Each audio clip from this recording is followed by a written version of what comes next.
wants to hear me lecture them. And so that's my guess, that's my assumption. And so I'm gonna try to speed through these slides as quickly as possible so we can just get to Q&A. But if you all have questions in the middle, like please cut me off or like raise your hand and I can answer them. And also I'm gonna be pretty opinionated here, and so that means that I'm probably wrong, because like strong opinions are not always complete. So feel free to like provide another opinion and be like, I disagree with this or whatever, if you feel like doing that. All right, so this was supposed to be hiring for grit, and then I realized that there's probably just like a lot more going on in the job market. Like if I put myself in all of your shoes, like there's like mass layoffs in tech, and I'm assuming that if you're in like an entrepreneurship course, you probably want to, like some people here at least want to work in tech. And so I thought about, okay, if you're like trying to start a company, I feel like there were a lot of mentalities that kind of got adopted in this like 0% interest rate economy that are swiftly getting uprooted. And it's going to be like pretty harsh for people who aren't able to let go of those mentalities, because they're gonna run up against the reality when they're trying to look for a job, or especially for starting a company. And so I thought I would just go through some of these. And again, it's more like to set the energy, and then we can go into Q&A. And so for anybody, I'm assuming everybody here, like, do you know what I mean by 0% interest rate mentalities? Okay. All right, yeah, good. I'm not that clever. It's good. All right, I put all these slides here. They're just blank slides because I didn't want to like, I feel like you like peek and you can see like the slides ahead, and I want to like guard against that. Okay. All right, so again, I'm assuming that people here want to start a successful company, probably the wrong assumption, would like the journey of scaling something, whether or not you're a founder or like maybe an early employee or whatever else, and that you all believe that money can be used as a tool for good. I know that's like a contentious thing to say these days. And I also assume that you'll not take me too seriously. And so just throwing that out there. And then like I said, that you don't want me to lecture you all day, that you have a lot of concerns about the marketing world, and we'll get more value out of Q&A, probably. And so how many people here intimately understand this, like the operating system of a company, that there's like, you hire the people, you do the work, and then you get the outcomes? So everybody here, does that seem right? No, that's wrong. That's like totally wrong. So the way that this goes is that you start with the outcomes, and then you generate the work, and then you hire the people.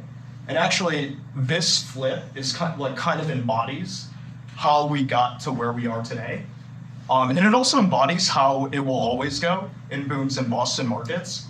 And so the first thing I want to lay out is that this is the operating system of a company. You really start with what do you want to get done, then you generate the work, and then you try to figure out whether or not hiring new people will actually solve your problem. Right? This seems like very obvious, but it's amazing how easy it is to forget this. So just wanted to let that out. Okay, and so in practice, what does this mean? It means that you want to build a product, you want to find believers and makers in that product, you want to iterate towards what people want, what they actually want, and you're usually wrong about what you think they want, and then you want to set a really strong vision from there. And like I'd say maybe 7 out of 10 founders that I talk to fail because they care more about the vision of the company they want to start than actually building a successful company. And so you can do whatever you want with that information. You can still like start a company or join a company because you believe in the vision. But I'm just letting you know that I find that that's like a frequent failure mode. And the founders who are like, you know what, I just want the journey of starting a successful company, they just go at it like over and over again, and then they eventually get it. And it might not be like the most interesting company in the world. It might not be OpenAI, but they get that experience. And I think like outlining that dichotomy is an interesting observation. So the first thing I want to do is just like pull from some people here. Is anybody here running a company or has tried to? Awesome. Do you guys have any stories about like hiring someone and it not working out, or like working with someone and it not working out, that you feel bold enough to share with everybody? I know I'm putting you on the spot. I'm hiring right now, so I think we'll see if it works out or not. Gotcha. Gotcha. Are these like the first hires? Yeah, founding engineer and founding account executive. What about your co-founders? Just one co-founder. How's that going? Great. I think in terms of like our relationship, I think we realized that two things, like similar, like uprising and background, in a sense of like, you know, like what we're working on is like a startup in the convenience store space, so like very similar backgrounds and experiences related to that, and then also alignment on what we want out of the company, and I think that's helped us make a lot of decisions. Cool. Very cool. And then do you all have any experiences hiring people and it not going well or going well? And yes. Yeah. For me, before I did e-commerce company, I had something called, working on that for several years with my partner, essentially. And then early on, we started out, it was like, all right, let's just get something working, essentially. And then we'll see how it goes. And throughout, as the business grew, our visions, like, I guess the outcomes each of us wanted to change over time. Right. And it's like, okay, and then it's like, okay, it's best to like exit and go our separate ways. Yeah, this is really common, like outcomes and alignment, and it's like it gets even harder with more people. Yeah. And I think that like the thing is that when you start, and let me know if I'm wrong here, you just want to win. Like that's all you care about. You just want to win, and you're not going to get like the best people. You know, you're going to get like a lot of B players. Let's be honest, and you'd be happy to have them. You know, like because you're just early stage, you want to get stuff out, and that's like kind of how it starts. But what you realize is that like the value systems end up being off, right? Like you have these like values that like underpin where you want to go in the world, and those end up being off, and those end up becoming like much more important when like you start getting some success or you start hiring people. And that becomes a problem. And so, yeah, the reason why I wanted to open with that, or go for it. Oh, sorry. Yes. Yeah, please. Oh, I was just saying it's interesting that you say that because like I was working on this project before as well, and I think the reason me and my co-founder decided to split ways, I always thought it was because our vision didn't align. Like a lot of times we didn't see eye to eye on things, and like again our outcomes were different. But like you saying that like the vision piece, I think that's like it's interesting for me to reflect. That was it actually the vision, or was it just like our work ethic and like exactly where. In terms of like, I don't know, was it the outcome in our work, in our personalities that clashed, or was it just that we didn't like, was it the vision? Right. What do you think it was? I always thought it was the vision, but now that I think about it, I think it might be different. Like both of us had passion for building, but our ways of building was very, very different. And I think that reflected in terms of like how we see the company. What was your way of building? What was their way of building?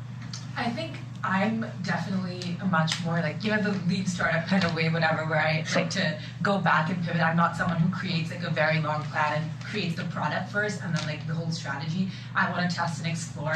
And they were like the engineering person, and they had like a very clear vision where they're like, this is exactly what we want the product and the prototype to look like. And they were kind of just pushing it in that direction, whereas I was very much like in the exploring and constantly changing it based on like, you know, just the feedback that we're getting. So I think we were having a lot of clash where we weren't agreeing on the product itself. Yeah, that makes a lot of sense. And there are cases where both builds are like, they work out. Yeah. I mean, I think OpenAI is like a great example of like, but it's also like Sam Altman has seen like thousands of companies succeed and fail. So like 99.99% of the time, getting feedback from your customers is like always the right move. Because you don't actually know what they want. Yeah. Like if you did, then like everybody here would be amazingly wealthy and have like a bunch of good problems to have, right? And so, thanks for sharing that. So this is the problem as I see it, and I put as I see it. I think zero interest rates led to a lot of cash in tech. I think that's led to a lot of people who care about cash, and you see this in like a lot of industries and markets where when cash goes to it, it's like a lot of people who want to better their lives and get a better job go to it, but they don't really. Then there's like less makers who care about the craft. And just like as a little bit of background, I was out in Palo Alto, so I dropped out of school and I basically worked out of Palo Alto in 2012, and even around that time, like I was like hacking. I mean, like I'm obviously a loser, you know, like I was just like hacking at like my friend Eric Simon's house in Palo Alto, and he was like this kid known as like the AOL kid who like basically slept on AOL's campus and like used all their food and just started his company out of their campus, and it was like a huge story. And so this was kind of like the vibe of like Silicon Valley back then, and like now like there are a lot more people who are a little bit more polished. They they care more about titles and cash, and none of that stuff is wrong, by the way. This is just how I see it right now. If you were starting a company, right, is that you have a lot more people like this, and that breeds a lot more entitlement and less output. And output wins at the end of the day. Like your velocity is the number one like differentiator that you have as a startup. You have basically nothing else. And many of these people have now been laid off, and you need to make sure you don't hire them. So like, that's the last point. And that might seem brutal, but like I'm saying that because actually it might be applicable to how you think about approaching looking for a job as well, if you're looking for one. So like care about the craft, care about like just making an impact, and like these things might not sound appealing to you, in which case like, okay, it'll be like a little tougher to go into a market where cash is more strapped. But this is kind of the problem as like a founder starting a company. And I also want to, like, I know there's a lot of doom and gloom in this, but there's like still more demand for like tech jobs than ever. So I do want to like caveat a lot of my slides with that, so it's not like all doomer, Yes, please. I feel like it's really interesting that you bring this up. Like I personally have not been, because I'm a senior, and I personally haven't been looking for work in tech because of like hearing about these types of like layoffs and stuff. And I feel like when I've heard about it, maybe it's just like influenced by the media, or it's like kind of exaggerated because it's like college students like pissed because they can't like find a job. But For sure. it seems like a lot of it happens in like kind of really like insensitive ways, like the Zoom call thing, or like someone will put like a really, really large amount of employees and kind of like let a lot of them go, and it's just been happening in a really like systemic way. So do you feel like that problem is more rooted in like the work ethic of like individuals entering the market, or do you think that like in general the tech industry is kind of like built in a way that was like kind of not super like well predicted, and it ended up in this kind of like mass like layoffs? Like I don't know if it like does my question make sense? Like Yeah, it's an excellent question too. So for a little bit of background, at the time, so we ended up doing 2 rounds of layoffs at Loom in 2022, and I led the first round as our VP of People. So I had a dual exec role as CTO and VP of People, and I led our first round of layoffs with 7 months of HR experience, basically. So I did like all of the wrong things, but not because like I wanted to. It's because of like my incompetence. And so I'm okay with saying that. That's fine. I think that like both are probably true. Like I think that it's just such a massive market that there's certainly people who maybe were given a chance as like first-time founders and scaled up really fast, and they didn't know what they were doing. And they didn't understand like proper business fundamentals, or they got like starry-eyed because they had like a significant amount of product market fit, and they didn't fund certain strategies with like strong first principles thinking. And that's where I think me and my co-founder messed up. I think there's likely also something to be said about like the incentives for the people who are allocating capital. When cash is really cheap, you have an incentive to like allocate as much capital as possible. And so you see a lot of these funds just like giving away cash because it's like, oh, well, if every other VC fund is doing that and they're getting returns, like the VCs are going to look incompetent to their LPs who give them money. And so I think it's like actually complex, and I think it could be like all of those things. I think that anything structural to tech, I'm not entirely sure. I don't know if it's like structural to tech. I think that the way that things like play out and how people laid people off, and that not being done in like a human way, is probably more aligned to the values of the founders and the executive team. And so that would be my guess. And like it takes, like when you're a bigger company, it just takes a lot more backbone to back those values, and it takes a lot more like sticking your own neck out. And I think that we've actually seen cases where certain leaders are resonating with exactly what you said. Like Virgin Orbit, I think is the company that did their like space exploration. Their COO just came out and said like, I'm sorry, like we should have done better with like how we handled like spinning down the company. And I thought it was like actually a pretty compelling letter. And so I think it's like a complex answer. I think it's probably a mix of a lot of things. But what are your thoughts? Just like being like on the other side where, you know, you're kind of seeing this as a senior.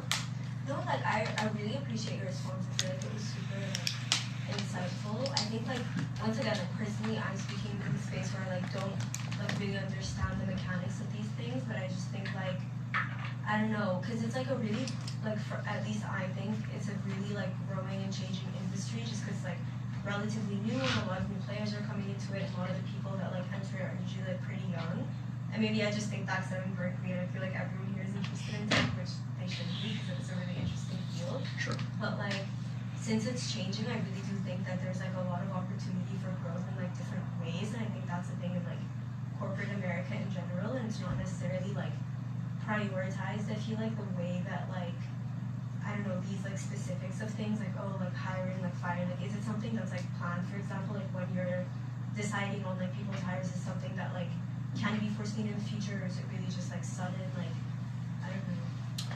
Well, I think that's like a question that I'm trying to figure out for myself, because I plan on like investing and growing like multiple companies through my lifetime. And so the way that I see it is that when there are like major events where a lot of people who are like kind of in your class, like whether you're a founder or investor or whatever, are failing, I think that's like a moment for you to look around and figure out like who do you want to be based on how other people are responding, and then who do you not want to be. And the number one thing, at least for me, that I didn't want to be is I didn't want to be a founder who was like, oh, this is like the macro environment and like, you know, like we couldn't have foreseen it. Like, I know that's bullshit because I've seen other founders. Like, I know like Sam Altman has done an amazing job at OpenAI, being like very methodical in how he scales that up. And he's done it because he just has a lot of experience seeing a lot of different business models. So I certainly think it's possible. And I think that that's my belief anyway. That's what I want to believe, you know, more than I can say that it's like a hard fact or science. I'm sure there's like a lot of cases where certain companies, maybe they really couldn't foresee things. Like I know a lot of companies that totally went up. Like I have a friend who runs like an eco-tourism company in Australia, like really random. But like his company like totally imploded when the pandemic hit. And it's like, there's nothing he can do about that. So obviously that's not like related to this where like cash gets really expensive.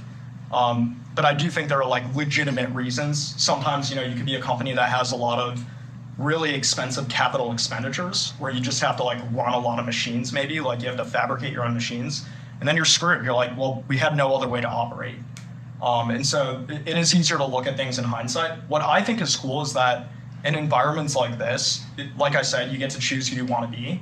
And I personally think for people both entering the workforce and like founders who kind of, you know, had their asses handed to them, including myself, I think it's a moment where we could like see a lot of legitimately impressive people come out of this, not only from like an output and execution standpoint, but also from a values and opinionation standpoint of like what kind of consciousness they want to see grow in the world, which I know is like a little bit of a hippie woo-woo answer. That's who I am though.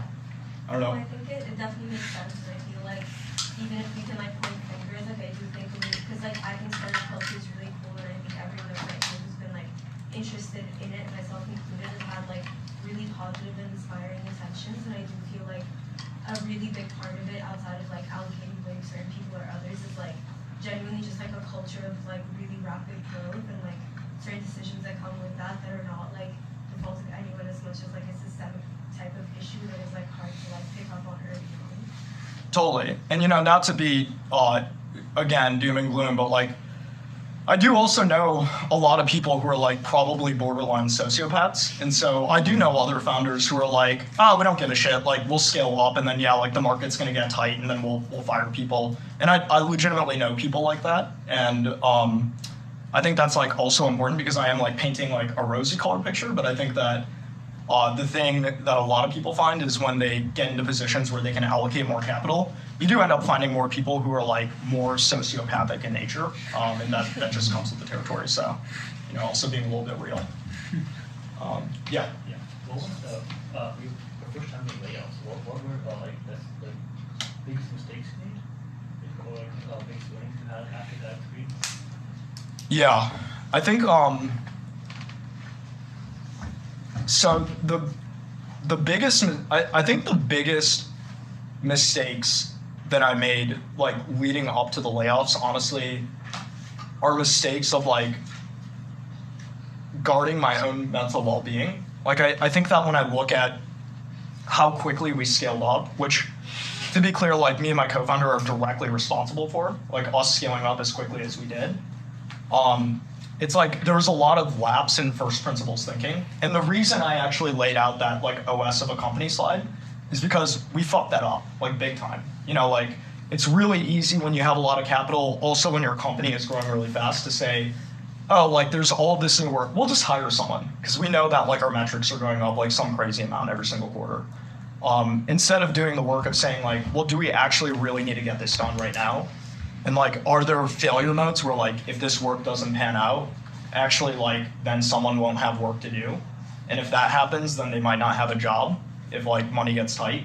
And so I think that like, we ended up making a lot of laps in these first principles thinking.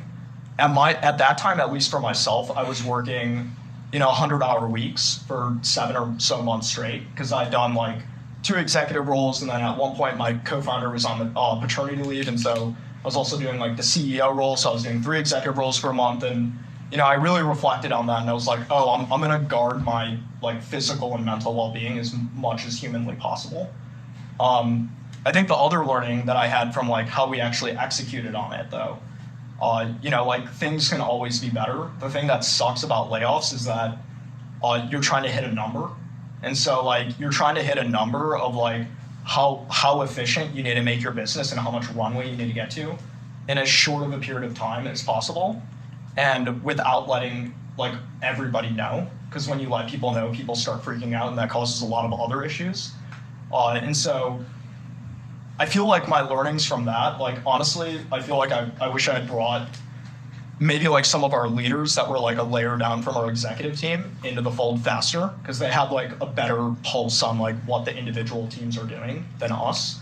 And I wish I had done that, because I feel like we definitely, you're never going to get it right, but I feel like we definitely, we definitely let some people go who, if we had just brought somebody into the fold and taken a chance and been like, look, like, we trust that you won't tell other people this sucks, but like we just need to make sure we're like doing what's right for the business. I do wish we had done more of that. Yeah, but it was rough, like I got off like calls with people where like people were like, oh, we're just about to like have our second kid, and like it's a shitty situation, So yeah. How did you deal with the stress of the 3 exec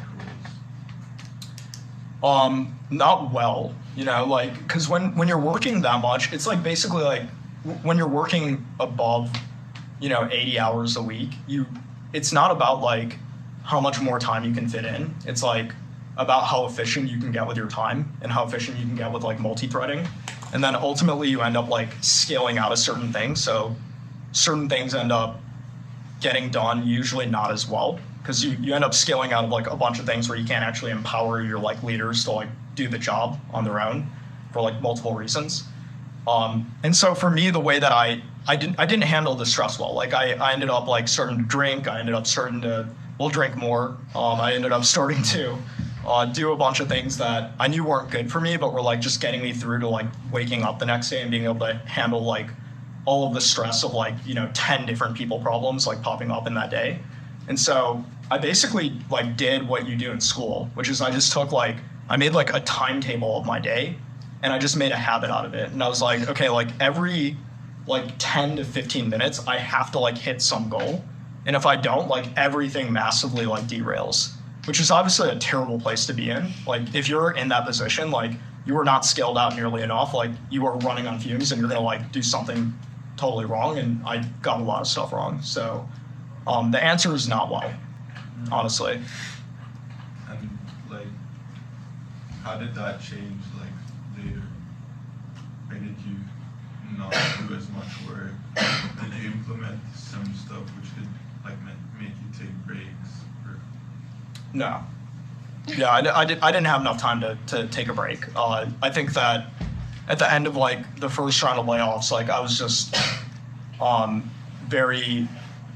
was like a shell of like myself, and so I think there's like, does anybody here like watch Andrew Huberman or like listen to his stuff? All right, sweet, awesome. He has like this metaphor from like a guy who's on his podcast where he talks about dopamine, where it's like a wave pool, and if you just like constantly like keep like maximizing the wave pool, like water like flushes out.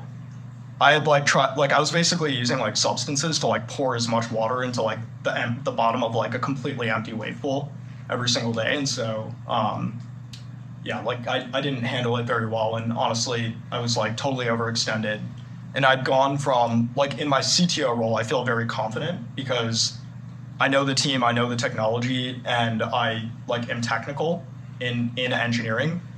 In HR, like the first day, I was just like talking to one of our director of people ops, and she was like telling me like she was talking about like redoing LOA, which is like leave of absence, and she like threw out all these acronyms, and I was like, I have no idea what you're doing. And so it's like every day, just like not knowing what you're doing, and so like that on top of like juggling it, it's just like I did not. I think the right thing would have been to hire another VP of people as soon as possible. That would have been the right thing to do.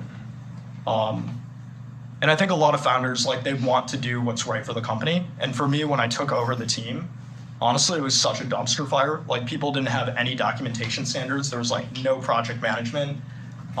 Two of our lead directors were, like, fighting with each other on a daily basis. There was, like, no structure.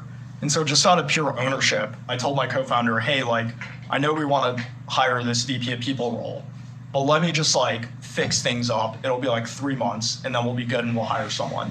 And then when like the layoffs also happened, like everything just started getting elongated.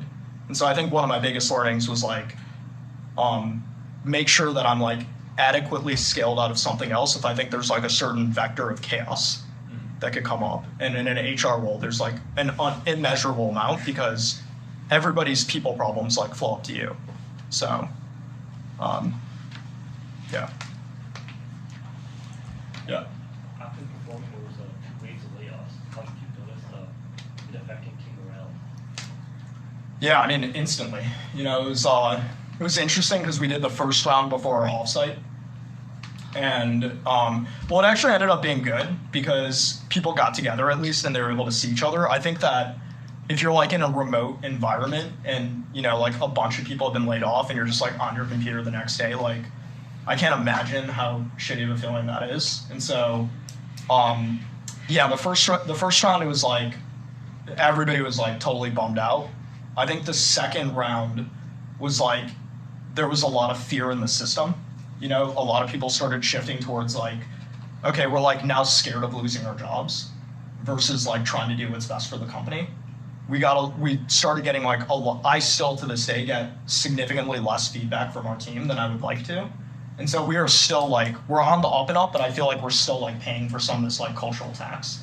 And it takes like a really strong and clear and guided message from leadership to like reverse that. And I think that we're going to be doing a lot of that literally this week through next week for the company. But basically, like what it is at this point is like, hey, this is what we think it takes to win. This is like who you have to be in order to help us win. And like, if you are not that person or you came on board to be like on a totally different journey than we are now, we get that, and we're gonna like help you find, like you can use my network. We're gonna help you find like a new opportunity. Especially, I think there's gonna be like some sort of message like that that'll go out. Yeah. Cool. What's up? Yeah. So, when and how did you recover from that period when you overworked yourself? Slowly. So, you know, I honestly, it was just like a lot of cathartic conversations with my co-founder about like how we got there. That helped me recover more than like taking time off.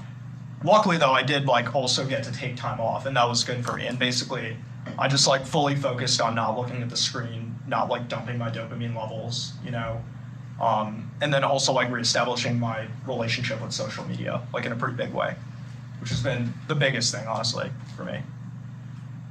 Yeah. I feel like you've been interrupting you too much. Is it okay if it's kind of unrelated, or would you prefer to finish the presentation? Sure. Like, go ahead and ask, and then I'll just go on after this good. question. Yeah. It is really interesting to me that you mentioned like you struggling with documentation and like managing the HR portion, because for the company that I work for, I use Loom every single day, and sweet. it helps me with documentation. Like someone asked me, my boss asked me for like onboarding, what forms do we need? I was like, here's my Loom, like I recorded it, you can just watch it and like share it with the team.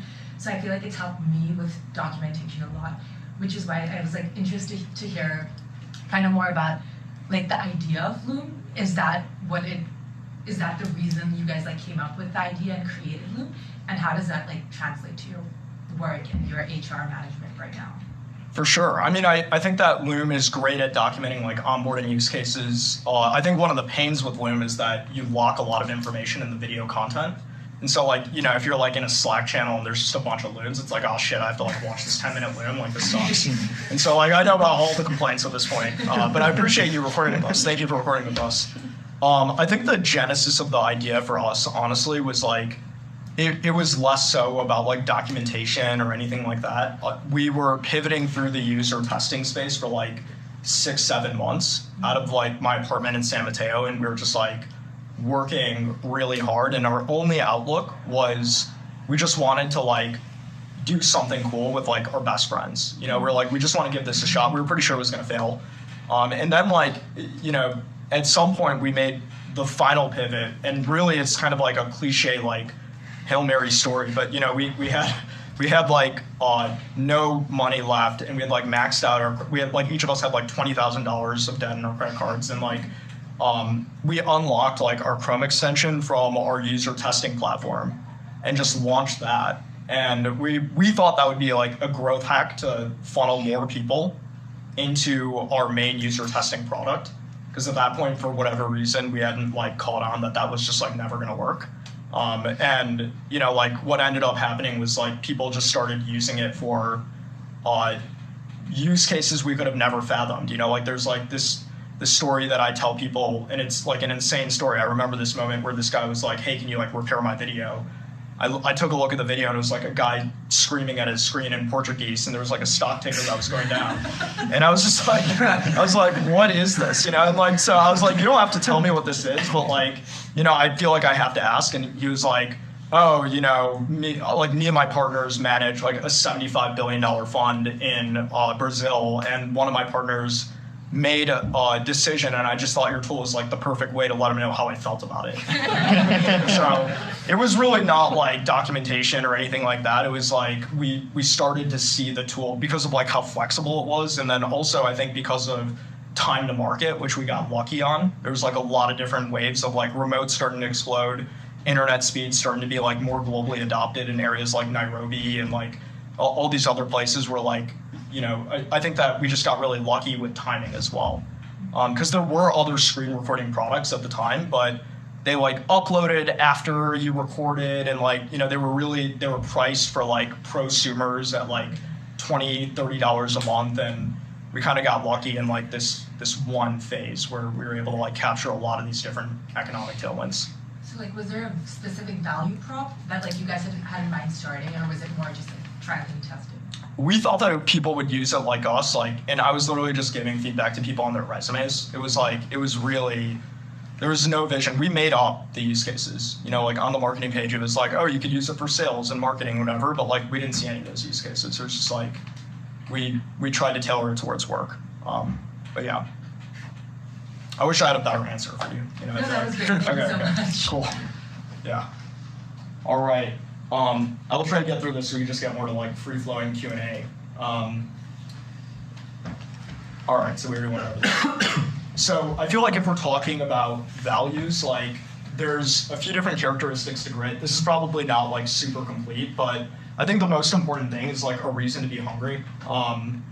Like by far, this is like the #1 thing that blocks people from pushing through when things get really tough. But you know, people call it like a chip on your shoulder or whatever else, but you know, just a reason to really give a shit. And that's like the #1 value above everything else. But these are some required values that at least I've seen. Like you need to be able to be optimistic and have courage and be authentic. And when I say black box opener, it's like, you know, you run into something that you don't know about, and instead of saying, I don't know it, like I can't solve it, like you try at least. There's like a limit to that, obviously, like depending on what your capabilities are. And then like some optional but recommended values for me is like humility and openness. Otherwise you work with a lot of really smart assholes. So I touched on this before, but like the reality when you're hiring to start is that you don't have any credibility. Like no one like even if you have rich parents, like that only goes so far. So no one really gives a shit. Like you probably have really poor hiring and selling skills.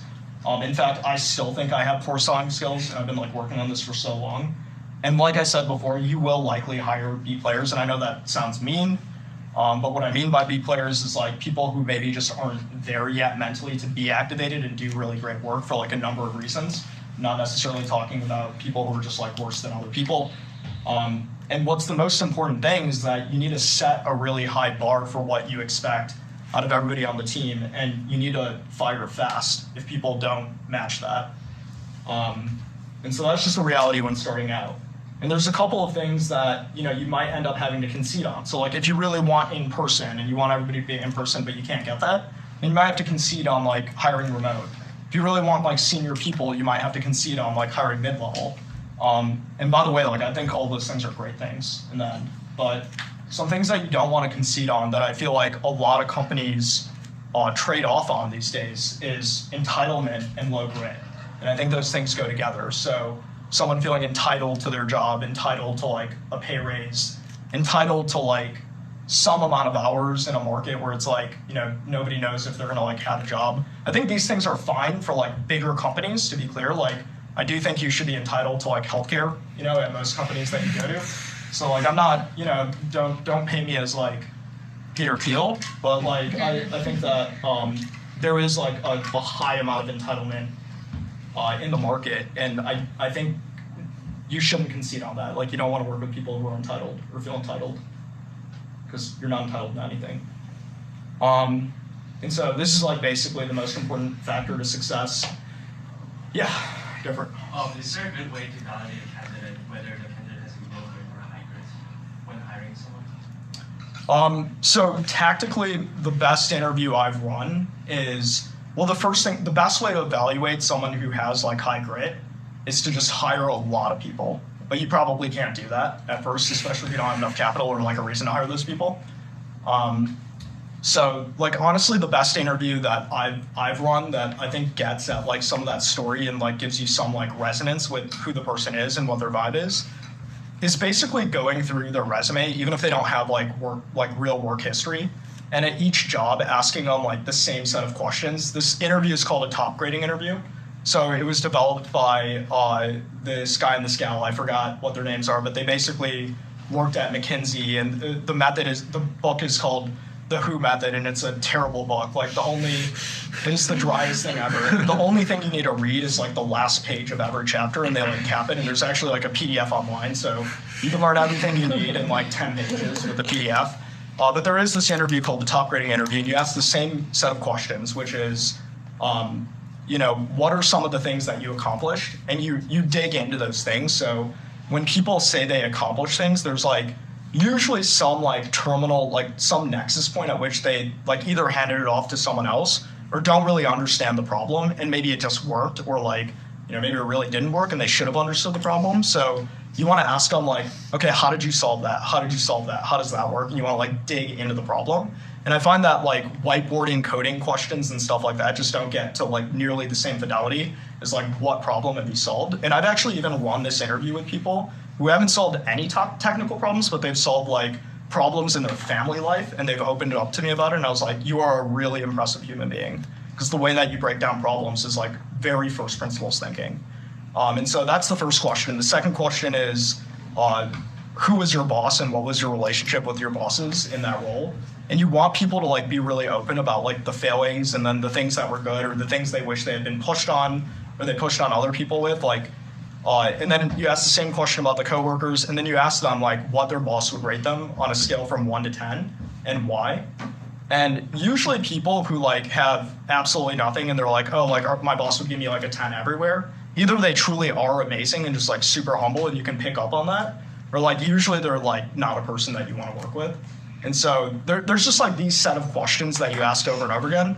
And the thing is that like if you ask them one-off, it doesn't work.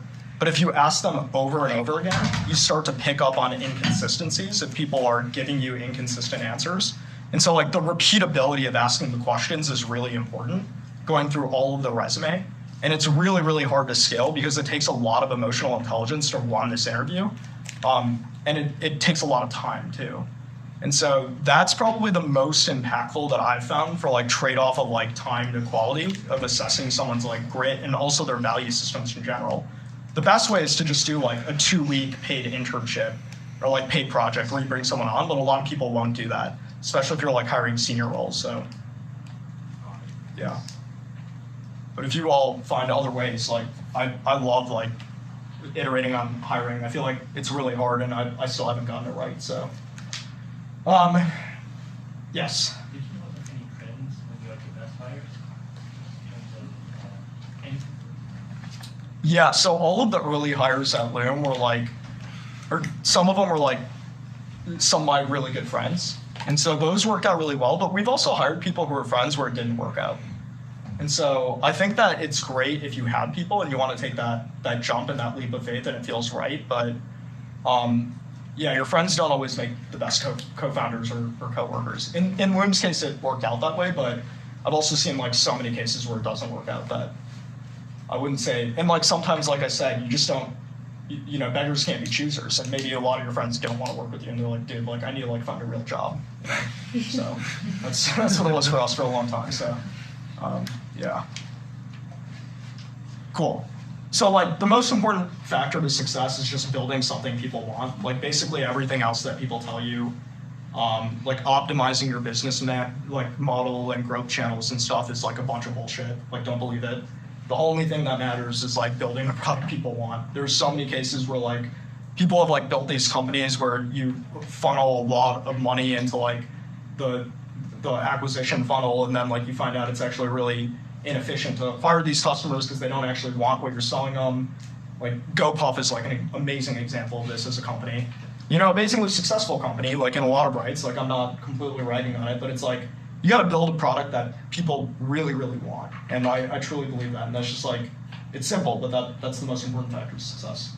When it comes to like finding like market fit, do you have like a oh shit, you got like this whole or yeah, like that, or like gradually. So now that I'm looking back, I think it was probably the moment where we launched on Product Hub and we started seeing a bunch of different use cases and people signing up and asking for features, and when we would ship new features, they would use it immediately. But I don't think at the time it felt like product market fit. You know, like it did take us a while to build up that conviction. But when you have it, like I kind of explain it to people like this, like if you're at a party and you know it's cool, like you don't need people to be like, dude, this party's like dope, you know, like, you know. And so it's kind of like that with product market fit. It's like at a certain point you just see like your engagement numbers and you see people like asking you for like new features because they're like, I use this product in this way and I really need it. Like otherwise, like we have to move to something else. If people can even say they can move to something else because you have competitors popping up, that's like another really strong signal. And so there's like a lot of things that just start like popping up of like use cases, capabilities, feature requests, and like competitors. And even before all those things happen, you can kind of see it and feel it in the engagement metrics. If you're lucky enough to have a company where your company is using the product, then that's like obviously another strong signal. For us, we were lucky because we were using the product every single day. We're like, oh, we can't go back. Like we need this now. Yeah. Cool. Yeah. I was wondering about like the path to building something people want, because I've seen some companies where the founder launches it and it's like immediately, it's not immediately successful, but it immediately finds that product market fit. But then with your story, it sounded like you said that like 7-month period was where you just wanted to build something cool with your friends. And like you kind of like didn't go in with like a clear vision of Loom, and it kind of like was a byproduct of iteration. Could you like discuss like what was that like 7 months like really like, and how did you stay so like motivated and like committed to doing something without even knowing where it was really going? Yeah, that's a great question. So, well, to be clear, so like basically like how do you iterate your way to product market fit? Is that correct or okay, cool. So like basically I kind of alluded to this early on, but like whenever you're building a company, you feel like you are solving some problem that other people have. And the truth is that you really have no idea what other people want, and like most people don't, and the people that you're selling to usually don't know what they want either. And so you go through this like mode, and we did, where we like you basically lay out a hypothesis for what kind of problem you're solving, right? So you start with like a base hypothesis about like where the market is, what problem you're solving, and then like why you think people will buy it. And one of the traps is that like a lot of people try to get really sophisticated on why people want to buy it. Like sometimes the answer could just be you and your co-founders are like, it's just cool. Like this would be sick if it existed. And that's like good enough, you know? So like especially early days. But basically what you want to do from there is like build and then try to like get it in front of the people that you want to sell it to. And so that could either be, you know, for us, we were like launching on Product Hunt, which isn't actually I wouldn't say it's like the best channel now, but it's still good for like getting feelers out there. But there might be, you know, it's like the age-old question of like, where do your customers live and where do they hang out? And so that might be like a Discord group, that might be somewhere else. But basically you want to be like launching, and then if people aren't like using it, it's probably like, there might be problems with marketing and you want to give it like a little bit of time to bake and you want to, you know, really put it in front of people. We even like force people to use our product. Like I would go to Phil's Coffee and just like sit down and like put my laptop in front of people and say like, use this product. So you could go that path if you really wanted to. We were like super desperate, but you know, like I think that you want to get in front of people and try to get them to use your product. They're going to give you feedback in the form of like either not using it or giving you like feedback that may or may not be right. And then the magic is kind of trying to map what you're hearing and what you're seeing of how they're reacting to what you're building to what you think that means about your base hypothesis, right? And so then you start iterating on your hypothesis, like building new things, building like tangential products maybe, or like making an entire pivot based on some of the assumptions you're building up from before.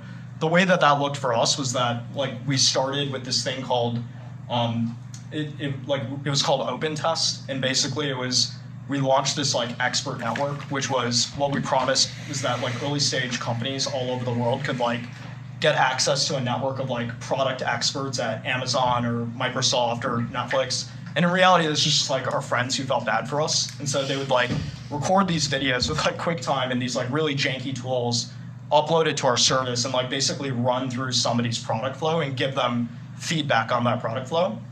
What we found is that our customers were like, this is really cool, but we want this from our actual users.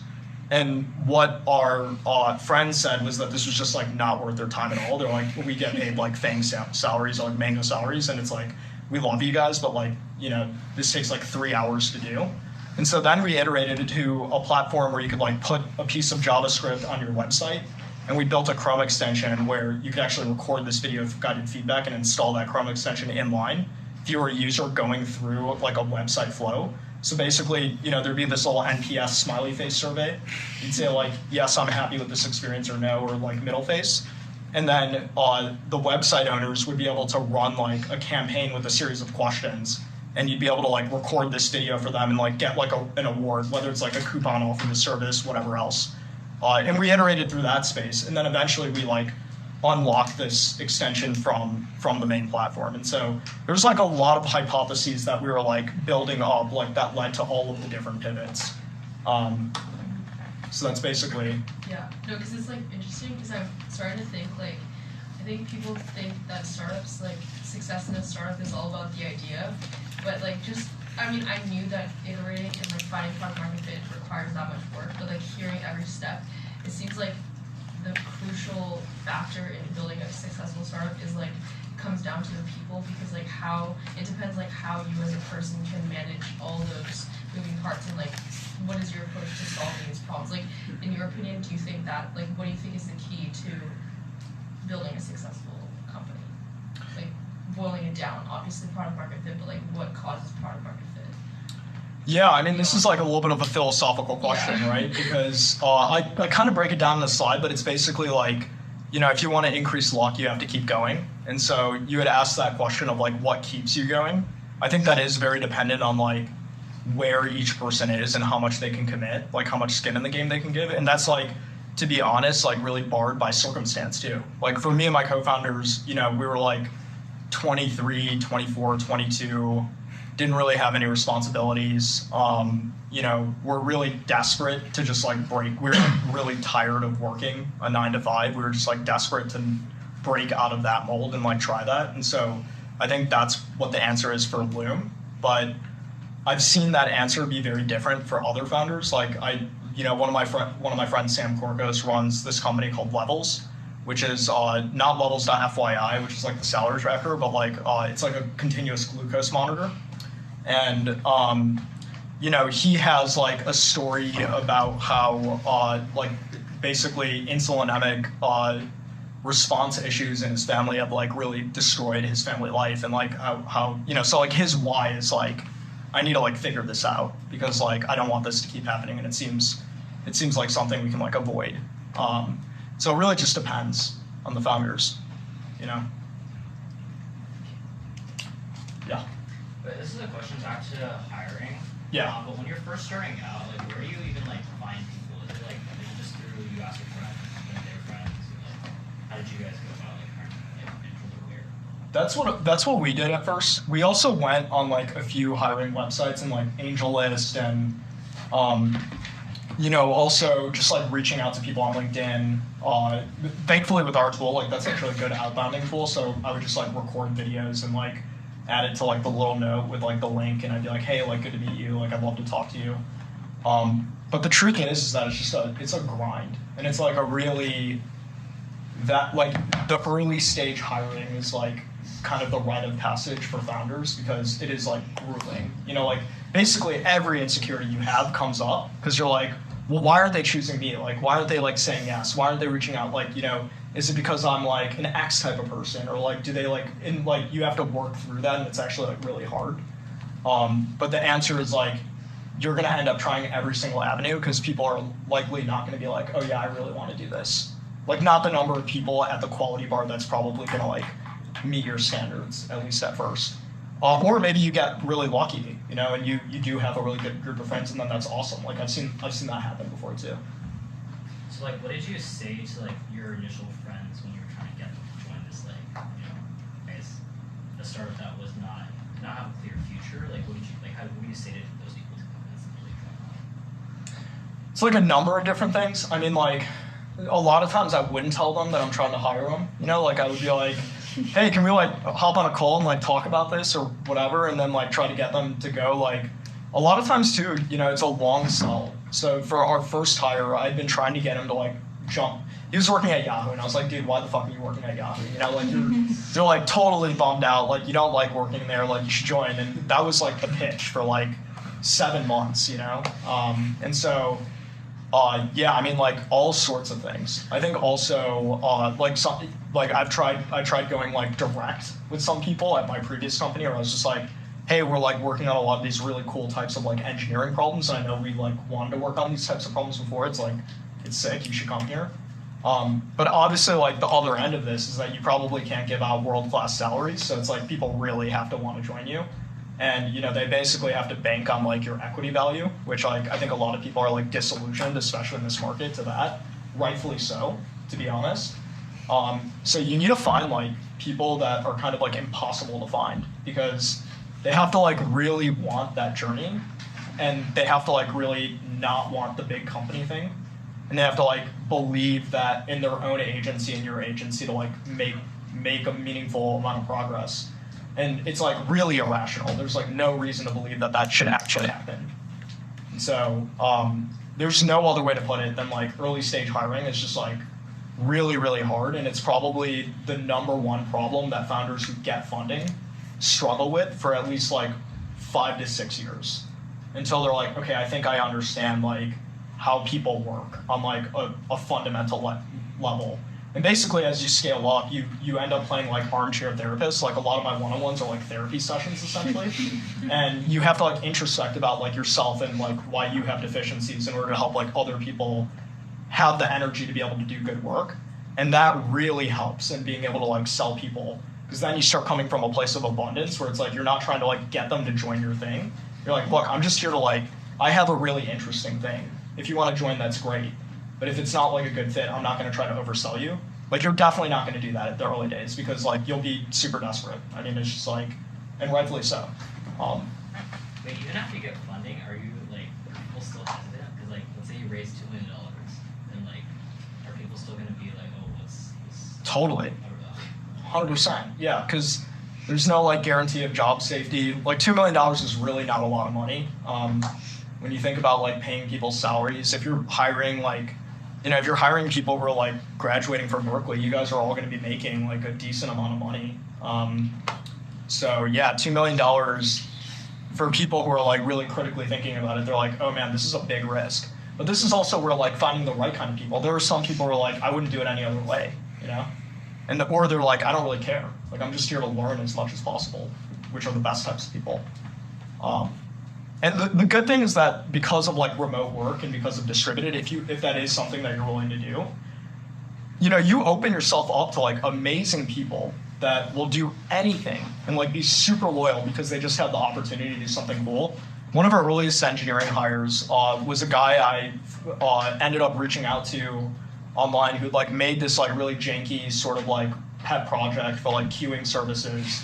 And his entire resume was just working for this high school district in the middle of like the Appalachian Mountains, like literally in the middle of nowhere. And I remember hopping off of like my top grading interview that I ran with him.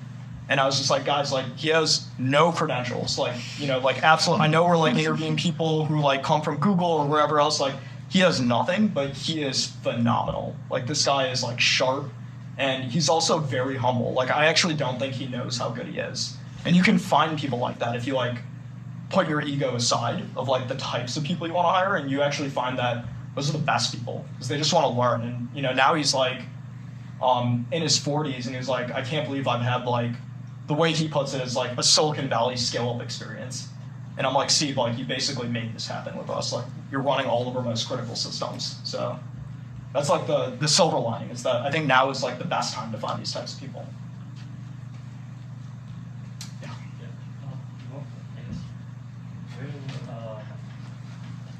What were like the best places you found like I guess undervalued talent from your own experience? I think people who are coming from education, there's like a lot of people who are really passionate about education and like helping people have better access to education, whether it's like our COO right now, she like worked at Teach for America. She also worked at Uber, so this is like a little disingenuous. Like she didn't have like other things on her resume, but I do find that a lot of people who are in education are like severely undervalued, in my opinion. I think they join that work because they have like a really strong mission to do right by like the next generation of people who are trying to better themselves. And you have a lot of people that are really strong first principles thinkers, but they just don't really get a chance. And so I'd say education is probably the number one. And the most overrated by far is hiring from Google. Like most overrated by far hiring. And we have great people from Google, to be clear. Like we don't have like a hiring ban on Google or anything, but like, I wouldn't fault you if you did put one in place. Yeah. Yes. Yeah, so have you ever hired someone from like your close, relations, like for instance, like a close friend or like a family member, but like after a while it didn't work out well? I mean, that their performance wasn't like that good. And like, how did you make that improve? Or like, how did you kind of, fire that person? How did you like make the decision, and like how did you tell the person that? Yeah, so I ended up hiring, so the second engineer, he actually just recently moved on to like explore his own stuff. He was the second engineering hire at Loom. Really good friend of mine, was on the precipice of having to go back to India. Had gotten fired from Facebook because of like some things we don't have to go into. But he, really smart guy, I think really misunderstood. Like I think he has a lot of like strange quirks about him that a lot of people don't get. But when you get to know him, he's actually like a really good person. And we took a chance on him, and like I ended up hiring him. I ended up having, Paulius, who's that first engineering hire, interview him. So there was like absolutely no, like as little bias as possible. So I wasn't like in the interview process. And we ended up hiring him, and there were fluctuations in his performance, and I ended up being his manager. And during that period, I also ended up being his roommate, which was like a really strange, so you can imagine doing like a performance improvement conversation and then being like, all right, peace, dude, and then you're like walking to the same apartment. It's like really fucking awkward. So, I have like a lot of stories like this. What I'd say is that Yeah, definitely don't room with people that report into you. It's like number one. But I think also, the truth is that over time you end up having to build a pretty thick skin because the only thing the market rewards is like how close to reality you are of like how people spend money. And part of that equation is like your output. And so you do just end up, it just ends up sucking, but you have to have like open and honest conversations. And, my personal framework, I think a lot of people really overcomplicate performance management. And I think it actually creates like a really inhuman sort of divide where it's like you get this like really corporate speak of like, hey, like we need to see these improvements in this time. And it's like, I really think it's simple. It's like, okay, we're at point A. Do you agree we're at point A? Yes. And a lot of times people will agree. They're like, yeah, like my output's like kind of shit, or like we're floundering around, or like this timeline's going off. Okay, like I think we need to get to point B. Do you agree? And then there might be misalignment there. And so like you have to work on that misalignment. And then once you're aligned on point A and point B, it's like, okay, how do we get there together? And you just have that conversation. And if you keep having to have that conversation, then you let them go. And that's like basically all performance management can be summed up to that. And people will give you like a bunch of frameworks of like, Kim Scott's like radical honesty or like radical candor. And then there's like also like nonviolent communication. So there's like a lot of these things that you can learn that will help you communicate with like more people with different personality types, which you absolutely have to master as you scale up. But I think that like basically everything follows that formula. And actually more performance management goes wrong because managers just find it difficult to just have that conversation quickly, like as soon as the problems start popping up. And the problem is that you're not actually taking care of the other individual because you're like sitting on this feedback and it's going to impact their livelihood at the end of the day. So I don't know, that's like, honestly, like whether it's your friend or somebody else, like at the end of the day, it's like you end up realizing, especially as you scale up, it's like business and you just have to do right by them as much as possible and them do right by you. How was it like to drop out of college with all the uncertainty that came from it? I think around that time I was probably doing like a little too many psychedelics, and I had like started reading Steve Jobs' biography, and I'd like gotten a MacBook Pro, and I thought it was like the best thing in the world, and I was like, I just want to learn how to make these things. And so I would like honestly a lot of naivete, to be honest. I think also a lot of like not a lot of support. Like I grew up in the Midwest. I grew up in a really small cornfield town where now it's different, but when I grew up there, like a lot of like small-mindedness, and like a lot of my friends who had kind of like surrounded myself in college were like, you're absolutely crazy, like you'll be back. Like basically just shit you don't want to hear when you're like about to make a giant leap. You want like support, but not a lot of support. And then like a lot of fear for the first time, a lot of fear from my parents, which was interesting because like I had already let them down a lot in high school. Like I wasn't like the best student. So like to get even more fear was like, especially as like an Indian kid, you're like, oh man, like my parents worked really hard to get to this country to give me this opportunity, and now I'm like screwing it up. And so, yeah, I mean like it was taking a bet on myself. And honestly, the bet was like fueled by like being short-sighted and not really knowing what I was getting into, which I think is like the best propellant to do really cool stuff. Like when people think too much about like where the landscape is going, a lot of times they don't take action. Are you thinking about dropping out? If I get an idea, maybe. Anybody else here thinking about dropping out? Cool. Well, after this, if you guys want to DM me on Twitter or something, like I'd be happy to talk through anything. All right. So this is the next slide. I think you must be technical in some way.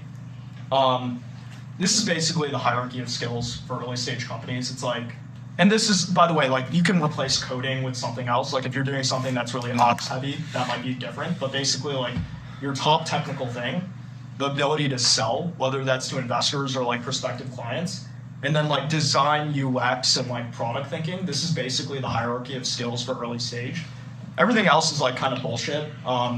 and like everything else is a lie. And you can choose to believe it. If you're like, oh man, like I think marketing is really important, you can choose to believe that and just like figure it out for yourself. I'm not here to like sell this too hard.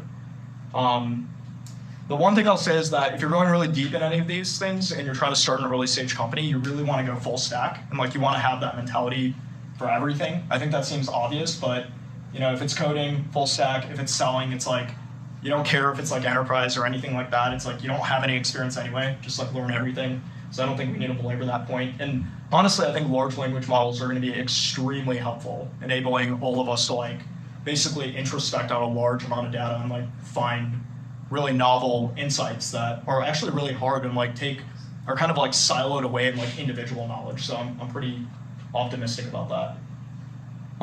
This is the stuff that, at least in my opinion, or what I've seen over time, really doesn't matter 99% of the time. And I say that because like I have examples where this has worked really, really well. Like I have examples where somebody's built a community and it's like, holy shit, this is like the best thing ever. But like being tied to a noble cause, being tied to a vision, growth hacks, building a community, product carried by the brand of the founder, like give me a fucking break. We are a team of Xfang/Manga. I actually think this is a red flag now.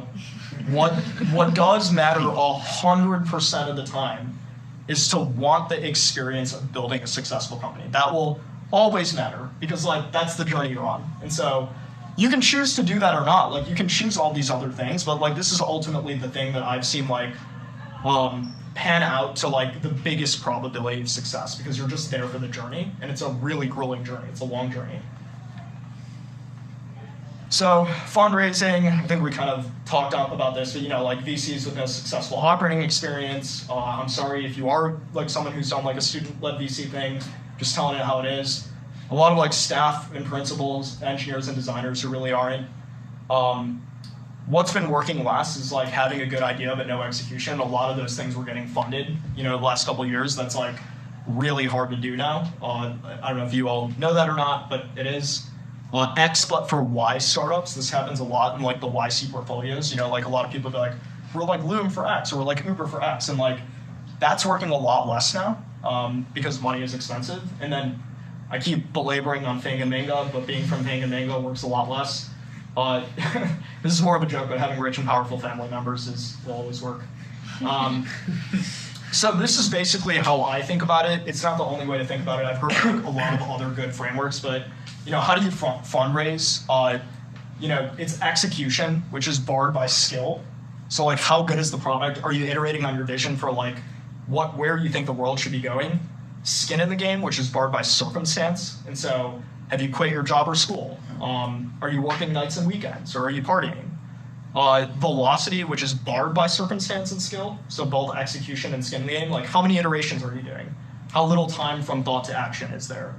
And then luck, which is barred by velocity. And so you can kind of see like this logic tree of like, if you want to like maximize your chances of success and people investing in you, like the ultimate is like working every single second of the day, like not working on other things, just like being ruthless about having like technical foundations, and working very, very fast, right? And then like luck will strike. Obviously, like circumstance, skill, like all these things block us from being able to do this 100%. And then the market too, like that's a huge part of luck. So this is kind of how I think about how you fundraise in practice, given that framework. I think that the co-founders should like start at some point and be like, okay, we're like committing this much time to whatever we're working on right now. And the circumstances of the different co-founders will create like a disparity in how much investment they have. But you want to be working towards an investment bar being even amongst everybody and high. You want to build a hypothesis of the world pain. This is kind of what we were talking about before. And that guides the execution. You want to be like introspecting on why the hypothesis is wrong, iterating.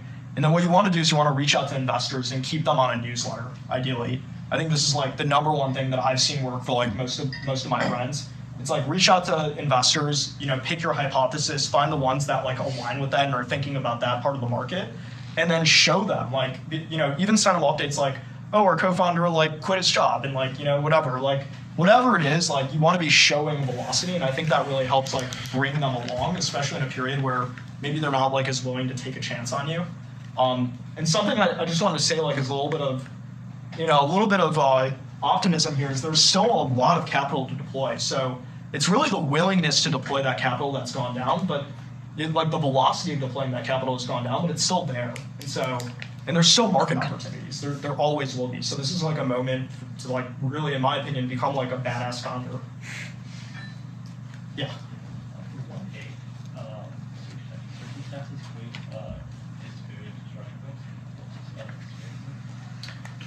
So basically, like, for me and my co-founders, I was the one who was most easily able to ramp my commitment to like working more and more on the idea, because I could like contract as an engineer, like all this other stuff. One of my other co-founders lived down in LA, and so he literally had to like move up, and he had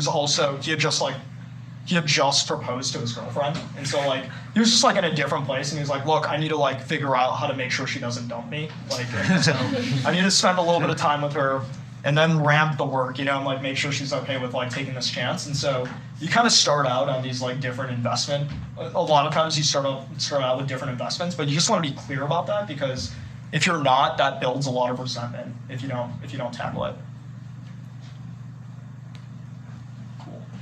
And we're almost at the end, promise. One of the last things I really want to talk about is like protecting your mentality. Like, I think there's a lot of ways to look at the world and just say that like everything's falling apart. Like no one's fundraising, mass layoffs, like AI is gonna like make it so that like tech isn't cool and there's nothing to do. But there's a lot of ways to look at the world. Like right now is like the perfect time to crush it. Like I said, lots of capital to deploy. There's a higher concentration of talent in specific places, which I think is really interesting, rather than talent being like disparate across all these different startups that may or may not work out. And like another mentality is like, if you can survive this market, you can survive anything. And like being a founder is like exceptionally difficult. And it's also exceptionally difficult to be an early stage employee. So like even if you're not going to be a founder, like being an early stage employee is not easy.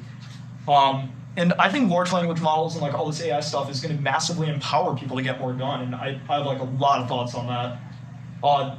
These are the things that I think like of all times in the history of humanity are like the number one, history of humanity. We haven't had smartphones for all the history of humanity, but I think you should really avoid these things if you want to start a company and like maximize your chances of success. But these are just guidance. Like I think doom scrolling is just like a number one sort of, I think it's like a really sad thing that I see where people are just like scrolling and dumping their dopamine. Like these are like the basic building blocks of motivation. And like, you're looking at people who have like a lot more than you, and it's like shit's already hard. You don't need to make your life harder. And like your mentality is like so important to guard.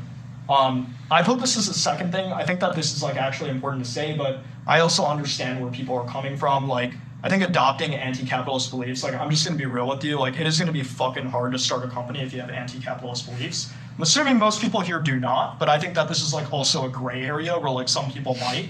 And I'm just saying like it's going to make your life harder when like your whole purpose is to like generate more capital, to allocate more capital, and you're like, oh, like I feel really shameful about this. Like it's just a hard place to be. And I do know, like by the way, I do know founders who do hold anti-capitalist beliefs and have succeeded, but it's like I think the point is like reduce the number of things that make you feel bad, because like the startups are already going to do like tons of that for you. Like you don't have to worry about problems. Like the problems will find you. So anything that makes you feel like you are owed anything, because you're not owed shit. Like honestly, like no one owes you anything. If you have immigrant parents, like they'll beat this into you like more than anything. But even if you don't, like really no one owes you anything. And you find that out like growing up in general, but you massively find that out when you try to start a company. And so that's the end. I just wanted to set like some energy for like how I'm thinking about the current stage, but I know we've kind of been doing Q&A in the middle, which has been great. Like, I don't know if people have other questions, though. Yes? I actually wanted to ask a little bit more about the previous point about scaling up. So, like, what do you think is kind of like the benefit of scaling up really, really fast versus like a more methodical way, kind of like in a minimalist entrepreneur way? Yeah. Because like, I feel like the definition of a startup is a company that grows really, really fast.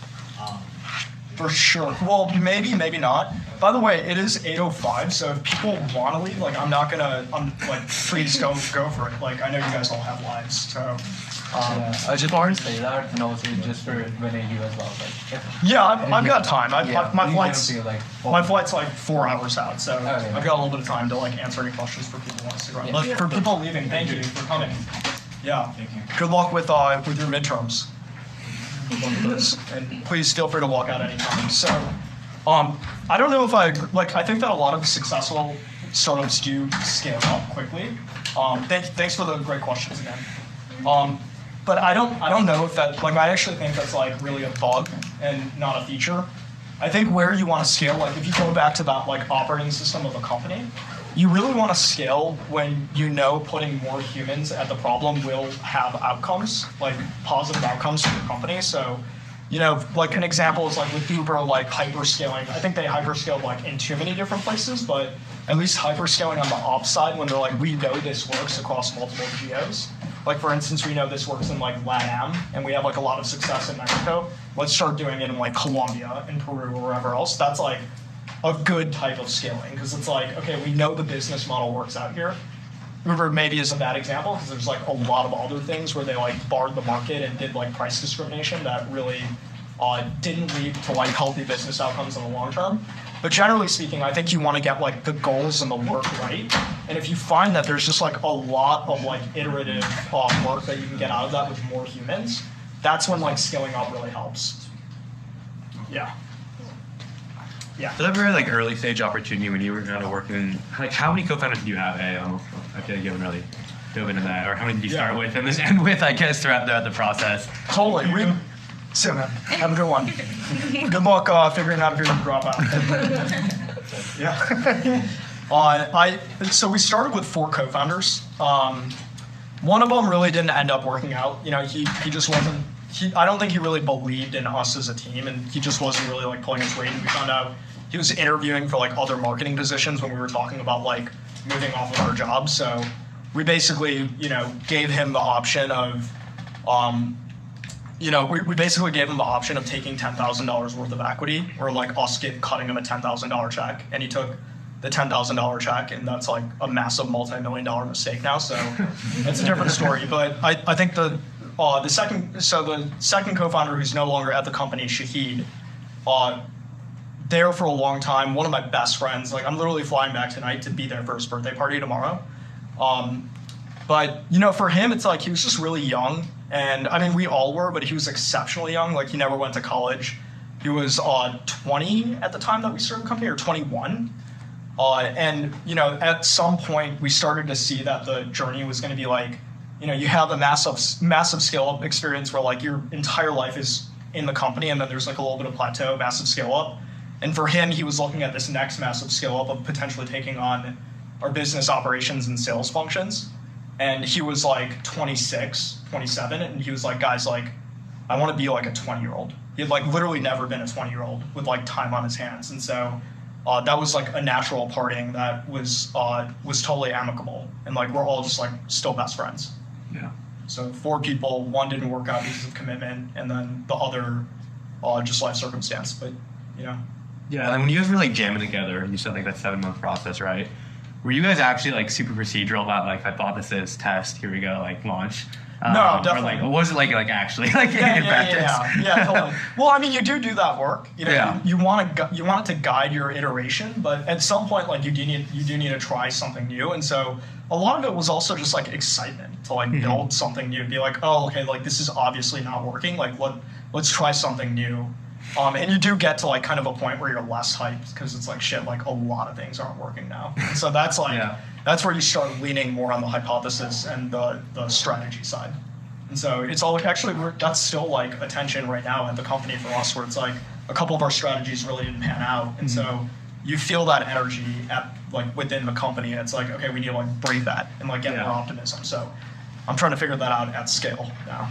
Yeah. Earlier in your slides, you had put that the people that have gotten. Sorry. Yeah. I'll just like Twitter, VHMTH. It's perfect. Yeah. On your slides, you put that you don't want to hire the people that just got laid off. Why was that? Well, I wouldn't say that. I think that what I was like trying to be more precise on, but maybe did a bad job, is saying that there's a lot of people who were at these companies because they just wanted like a bunch of money or titles or whatever, and now they like just need work, you know? And I think you can take a chance on those people if you really want to. I think that if someone is like, look, like, dude, if someone's like super open and they're like, this is who I was, like now the market shifted and actually I realized that I just want like a new start and to like actually commit, that might be somebody you want to take a chance on. But by and large, like you're already gonna screw up hiring so much that I would avoid trying to hire those people. So it's also the people that got laid off, because I think a lot of really capable people got laid off, and I actually think a lot of amazing companies are gonna get started by those people. It's more like the people that were trying to chase these new titles and like maybe were coasting, and like let's be real, like you're gonna lay off people, like it is a number you're trying to hit, but I'm sure that like the approximation a lot of execs are trying to do is like who's the lowest performer. And so you can take that chance. I think that really, it's gonna depend on like what that person's value systems are and like why they ended up there and like how open they are about it, like how much of a growth mentality do they have. Thank you. Which is hard to figure out. Yeah. How do you think someone can improve their ability to increase their output in terms of like a day-to-day, and also there's longer term, like, because I feel like I don't know, just like the way you carry yourself and like the way that you answer these questions is very much like it's so like high level. It seems like in terms of the way you structure things in your mind. It's like how do you like sometimes I feel like I struggle to maybe do that or like create greater output. Do you have any advice? Yeah, for sure. I mean, like to be fair, like I've been at this for like I'm about to be 31. You know, like I'm like older than everybody here, and so it's like I think I've had like a lot of time to think about these things in like a really pressurized way, which helps you retain that information. My output has definitely gone up like over time, and like my useful output has gone up because like you spend a lot of time like, and it's like, oh, like I did all this work, and it's like, dude, you like spent all this time on Instagram. You know what I mean? Like, so it's like output. I think it's like really dependent on the major things that basically. Output is going to be dependent on the major things that reduce like your well-being and like your ability to like clearly think and to be motivated. So that's like dopamine, that's hormones, like all the physical health stuff that I could talk about of like, you know, you want to be like doing some sort of like either weightlifting or like resistance training in some way. It doesn't have to be weightlifting. You know, you want to try to get as much sleep as possible, but that might not be possible like early on depending on your circumstances. You know, and you want to avoid like, I think now honestly the most applicable advice I could give, and I know I've given it a lot, is like you really want to curb how much dopamine you're dumping. I think a lot of people, you know, they wake up and they just like stare at their phone first thing in the morning, and it's like that is like the time when your cortisol is like trying to get generated. That's like the time when you know, you're basically screwing over all of your motivation circuitry. It's like, and this stuff like the dopamine stuff like it's like the rudder that pushes you to like literally move one foot in front of the other. So it's like a really fundamental like neuromodulator that you're screwing up. I'd say all those things like also meditation. I mean, I think that meditation is great. I find it fucking impossible to meditate. Like I've tried so many times and I've just fallen off. So I'm giving that advice because we did it and it worked, but I don't know if I can like, you know, preach it because I don't do it consistently.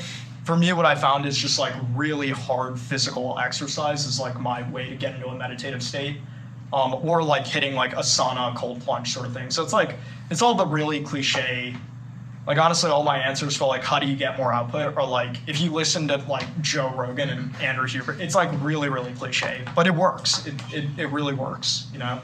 And then the other thing is like surround yourself with people who like inspire you and who want you to do better and like, who aren't bringing you down and like kind of shitting on your dreams. So like I think that's like also really important. It's hard.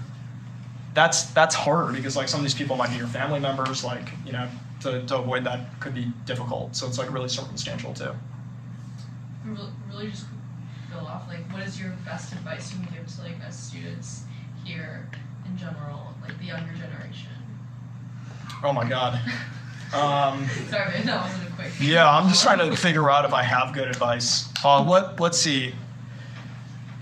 Oh my God, I feel like I probably already said it. I really think the number one thing is going to be this like, it's going to be the guarding of the mentality. Because I mean like even when I was walking around, you know, campus, I just saw like, I literally watched you people talk about like how they're scared of like not getting jobs, and then like they're on TikTok, and you know it's like they're listening to these people like talking about how hard shit is, and I'm like, God, this just has to be like the number one advice. It's like so cliche, but it's like if you do that, you literally will be happier. Like it's hard to explain, and so I'd say that, but I'd also say, you know, I think trying to like put yourself in positions, and this is just like timeless advice. It's advice that I even got early on.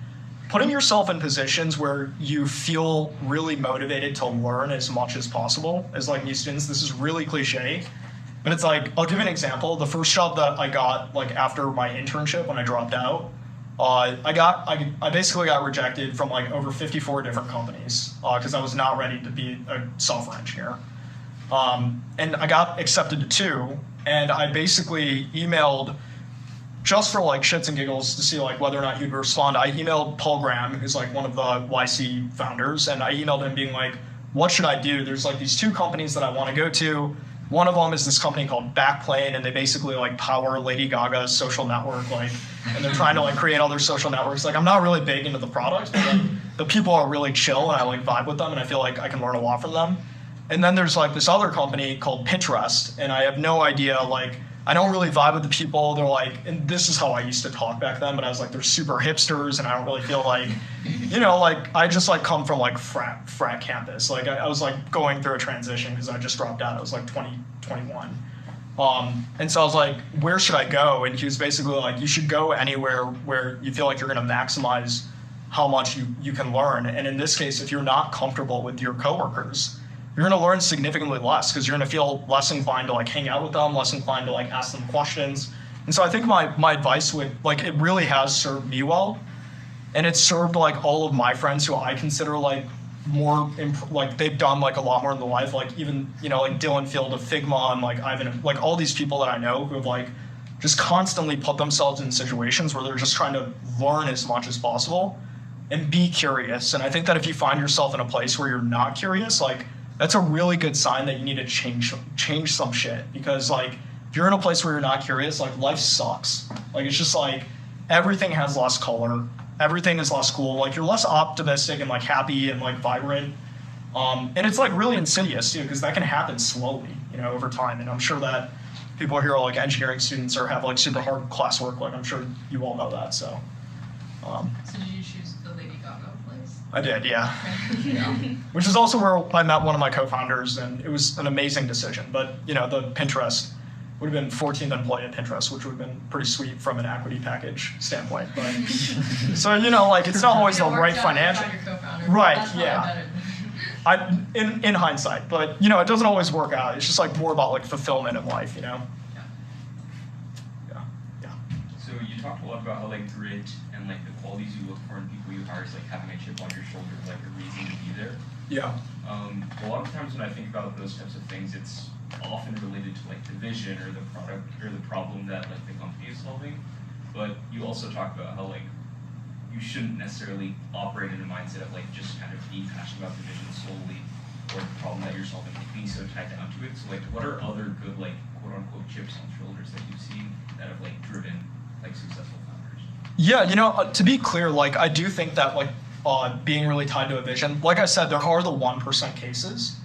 And the 1% cases where people are like really tied to a vision or like a way of doing things where they do work, like go very far, you know? So I don't want to like discount that. I think that, you know, like an example would be if there's like 3 people in the bio lab here and they're like, you know, we're like applying large language. I know I keep doing this large language model thing, but we're applying large language models to like a bunch of genomic sequencing, and like we found like some really cool like things that we could unlock for humanity, and they're really sold on that. Like, dude, more power to that group of individuals, you know? I think what I was trying to say is that I find that starting a company and like wanting to do something successful is so difficult that the path that usually leads to the most outsized success for founders are founders who are like, I just want to start something successful. Like that could start as like, I just want to do cool stuff with my friends, and then like something hits, which is the Loom case. It start in different ways, but like I think that shift to being like, I just want the journey of starting a successful company. Like the people who land there tend to do it. like they'll fail more times because they're like the goal is to like be on this journey. Yeah. But either path is totally valid, you know? Yeah. So you talked about productivity and like your output. I think one of the biggest barriers for me with like output is like sleep. I like yet to figure it out. Like I feel like, okay, if I have like that 5 hour, like one day like I'll be working super late, I'll have that 5 hours sleep, and then like reflects in the next day, or oversleep super much. I've tried to experiment with sleep so much, and like it's not really like working. So what would be like advice for you, like you would give for like? I honestly think I'm like just like such a bad person to give advice here. Like I feel like I'm still paying for like the massive amount of sleep debt that I've had through like the last 10 years, let's call it. Yeah, I don't really have good advice there, to be honest. I wish I did. I think that like, you know, it's gonna be all the like, I mean, I've gone through periods where I do get better. Like right now I get really good sleep, but that's because I have like a reason to outside of like the startup. So I'm like training for like a competition in November. So like that's my reason to sleep, because if I don't, then like the next day, like I'm training for a boxing competition. So like the next day I'll get like beaten up. And so like that's basically the only thing that's worked for me. Other than that, like I'll rationalize like staying up and like, you know, doing more work because I really like what I do. And so I don't know, man. Like if you figure that out, let me know. But I feel like that is like a hard thing where like, and I also agree, I think really good sleep is like so important. Yeah. I was just curious about your approach to learning. Like you mentioned that you didn't get like that good grades in high school, but then like you also mentioned like a bunch of books that you've read, that you're also like doing like boxing. Like what's your approach to staying curious and learning? Yeah, I didn't get good grades because I didn't know I could. Like honestly, like early on, I just like I was born like I feel like everybody's born with like a set of cards of like how their mentality is, and like I was born with like a bad operating system, like brain-wise, like a lot of my family is. And so I actually didn't know it was possible to like truly be like curious and like own something. Like my plan is to like go to the military, which there's nothing wrong with that, but you know, it's not generally like the most curious set of individuals. And so like intellectually curious, which is also wrong. I'm not tons of intellectually curious. I actually take that back. But I think that, you know, what I'd say is that wanting to be intellectually curious for me like stems from just wanting to live like a really happy life. And for me, the way it worked out is like it's really cliche, but like around the time that I was getting really bad grades, and then when I shifted to caring about like getting good grades, it was actually more about like me wanting to get out of my hometown, which was just kind of like a piece of shit cornfield town in the middle of nowhere, where I like got the crap beaten out of me like a lot. And so I watched this movie called October Sky, which is like about these like kids in a coal mining town, where they like everybody who escaped town was like only escaped town on a football scholarship, and these kids like started playing with rockets. And it's like the story of this guy named Homer Hickam and his friends, and he basically built like a lot of the astronaut training program at NASA and became like one of the most renowned astronautical engineers of our time. And that like really resonated with me at that time. And so I think like reflecting on that live here, it's like it's probably more of a circumstance of like the right time where I was ready to be like activated to want to care about being curious, which was spurred by like me losing a lot of my friends at that time, which like was really dramatic for me as like a 15-year-old, but like looking back on it, it's kind of funny. And then like seeing that like you could do really cool shit with science, and like I got really into it, and I was like, oh wait, like I'm actually like pretty decent at this. And then like, you know, I learned the skill of like being really curious about things that I'm really not good at, and like trying to just go really hard at those too. So I don't really have a good answer. I think that for everybody, it's like you have to be like in a place where you want that, and you kind of feel like you're at a bottom of like, you know, maybe life's like really monotonous, maybe you're really bored, maybe you're like not happy with a lot of things, and you have to like, I think you really have to go through that journey and reach those points, and then like be activated by something. And so I actually, what I find is that like discovering like a passion is a lot of like different random signals. And actually I keep going back to, you know, spending too much time like being overstimulated is like a major problem to like discovering those passions, because you're just like, if you're always overstimulated, you know, you don't have enough time to be bored. If you don't have enough time to be bored, you don't have enough time to like be excited about things. So I don't know. I know like we're 25 minutes over, but I'm just curious, like can you talk about psychedelics and like, like you kind of dropped it and then like everyone was shocked and then like you never mentioned it again. Yeah, I mean, I think like, look, this is like a cliche. Like I am a walking cliche, and so what I'd say is that it's a cliche. Like a lot of founders like talk about this stuff. I am like a big believer in psychedelic medicine, and I'm actually a really big believer in like some of the research that's coming out where you can get a lot of the effects of it without going on like the 8-hour psychedelic trip, which I think is really good because there's a lot of like random like stuff that can screw you up in that 8-hour psychedelic trip. But yeah, I mean, for me, like my experience is that I think they're like really powerful substances, and I think that you should take them seriously, and I think that. I know a lot of people are like taking like shrooms, chocolates, and stuff like that. That's not really that's not my relationship with psilocybin, and it's not my relationship with a lot of these substances. I think that things can go really wrong because like your set and setting and your mentality like really influence the trip, and that's hard for people to wrap their minds around because they just think more drug, more experience. It's like that's not really how psychedelics work, and so it's been transformational for me. I know a lot of people who it would just be like a terrible idea to take a bunch of shrooms. So like I do not like blanket recommend it. But I'm like, yeah, I mean like this tattoo is based off of a psychedelic trip that like changed my life.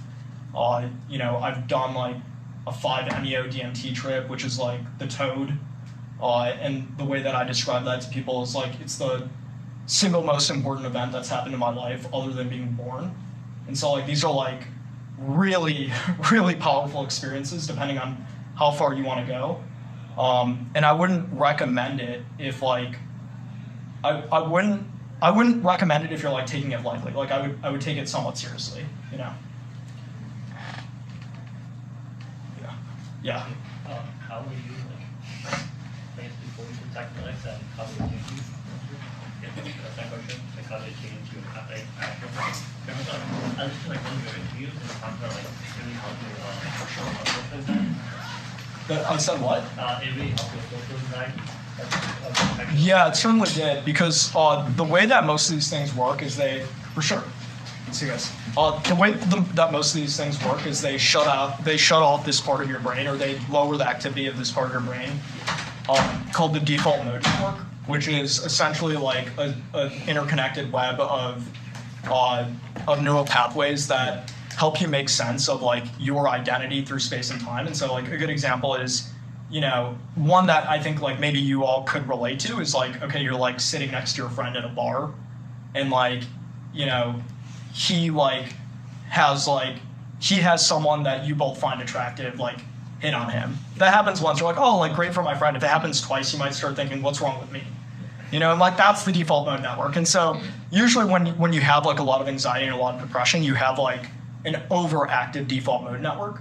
And so the major thing with psychedelics is that they help shut this off. And what people usually say is like, it helps you see the forest from the trees. Because you're just like stuck looking at the trees all the time, and sometimes that really isn't helpful. And so that's like the basis of most of this stuff, not all of it. So like things like ketamine. I'm an investor in this company called Loom that does like major ketamine research and like distributes ketamine to ketamine centers around Canada and the U.S. That it doesn't exactly work off the default mode network, but that's like the gist of it. Yeah. Did you take ketamine or? Yeah, I'm taking ketamine, but I don't usually do that. Influence the change, or? No, I'd say that psilocybin probably helped me more than anything. Mushrooms helped me more than anything. But again, I'm just going to say, like, I don't want to evangelize for psychedelics because I really think that they're like substances you don't want to play with. And also, like, if you're interested in this, I know this is an entrepreneurship course, so like, you can hit me up after. I'm sure this makes some people uncomfortable. I just saw him like raise his hand, so. Okay. Oh, what is that? Wait, also, real quick, we have to leave the room at 8:30 because we get kicked out. I actually have to get going too. So thanks for keeping me on time. Yeah.